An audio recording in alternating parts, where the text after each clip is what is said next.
नमस्कार, मैं अभिनेंद्र और आपने देखना शुरू कर दिया है द प्रिंट लाइन्स।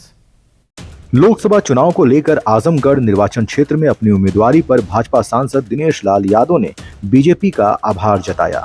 इसके साथ ही उन्होंने बीजेपी की डबल इंजन इस सरकार के कार्यकाल में विकास कार्यों को याद दिलाया और समाजवादी पार्टी प्रमुख व पूर्व सीएम अखिलेश यादव को चुनौती देते हुए कहा कि जनता अब सरकारों को उनके काम से ही याद करती है।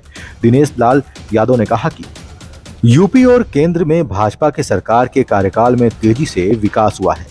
दिनेश लाल यादव ने मीडिया के सवालों का जवाब देते हुए कहा, मुझे फिर से यह अवसर देने के लिए पीएम मोदी, भाजपा के राष्ट्रीय अध्यक्ष जेपी नड्डा और उत्तर प्रदेश के सीएम योगी आदित्यनाथ को धन्यवाद देना चाहता हूं। मैं भी चाहूंगा मैं आजमगढ़ की जनता के प्रति अपना आभार व्यक्त करता हूं, क्योंकि कई सर्वेक्षणों के अनुसार लोगों ने मुझे अपना उम्मीदवार चुना है।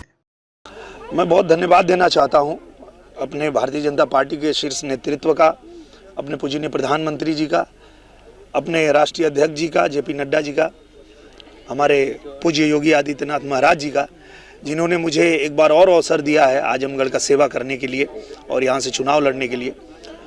तो निश्चित रूप से इसमें अगर मैं आजमगढ़ की जनता को धन्यवाद नहीं दूंगा तो ये ठीक नहीं रहेगा, क्योंकि ये जो मेरा यहाँ टिकट फाइनल हुआ है उसके पीछे आजमगढ़ की देवतुल्य जनता है। क्योंकि जितना भी सर्वे हुआ उसमें आजमगढ़ की जनता ने कहा कि हमें दिनेश लाल यादव ही चाहिए, तो इसलिए पार्टी ने मुझे यहाँ भेज दिया है। और आजमगढ़ की जनता ने ये देखा है कि हम लोगों ने जो वादा किया था कि आप हमको 1-1.5 साल का जो मौका है वो दे दीजिए, जो कभी नहीं हुआ है वो आजमगढ़ में हम करके दिखाएंगे।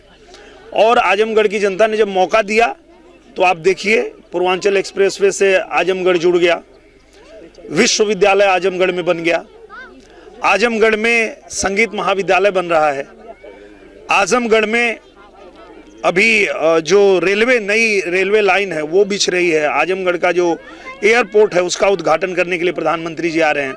तो ये सब 1 साल में जितना काम हुआ है यहाँ कमल खिलने के बाद, इस बात से आजमगढ़ की जनता भी खुश है और इसलिए जनता ने हमें फिर से मांग लिया और पार्टी ने हमको यहाँ भेज दिया। अखिलेश यादव जी ने भी चैलेंज किया है पीडीओ को मजबूत करने के लिए, लगातार बात कर रहे हैं।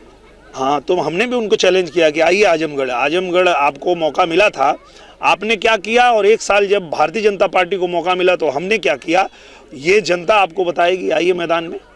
आज मुख्यमंत्री जी आए थे, कुछ उन्होंने आपको बताया कि क्या रणनीति? बिल्कुल, मुख्यमंत्री जी ने साफ कहा, कोई आए तुमको लड़ना है, डट के लड़ना है, और जैसे तुम लड़ते हो वैसे ही लड़ना है। तो उनका आदेश पहले भी था तो लड़े थे, और अब फिर आदेश मिला फिर लड़ेंगे। मैं बहुत धन्यवाद देना चाहता हूं अपने भारतीय जनता पार्टी के शीर्ष नेतृत्व का, अपने पूजनीय प्रधानमंत्री जी का, अपने राष्ट्रीय अध्यक्ष जी का, जेपी नड्डा जी का, हमारे पूज्य योगी आदित्यनाथ महाराज जी का, जिन्होंने मुझे एक बार और अवसर दिया है आजमगढ़ का सेवा करने के लिए और यहाँ से चुनाव लड़ने के लिए। तो निश्चित रूप से इसमें अगर मैं आजमगढ़ की जनता को धन्यवाद नहीं दूंगा तो ये ठीक नहीं रहेगा, क्योंकि ये जो मेरा यहाँ टिकट फाइनल हुआ है उसके पीछे आजमगढ़ की देवतुल्य जनता है। क्योंकि जितना भी सर्वे हुआ उसमें आजमगढ़ की जनता ने कहा कि हमें दिनेश लाल यादव ही चाहिए, तो इसलिए पार्टी ने मुझे यहाँ भेज दिया है। और आजमगढ़ की जनता ने ये देखा है कि हम लोगों ने जो वादा किया था कि आप हमको 1-1.5 साल का जो मौका है वो दे दीजिए, जो कभी नहीं हुआ है वो आजमगढ़ में हम करके दिखाएंगे।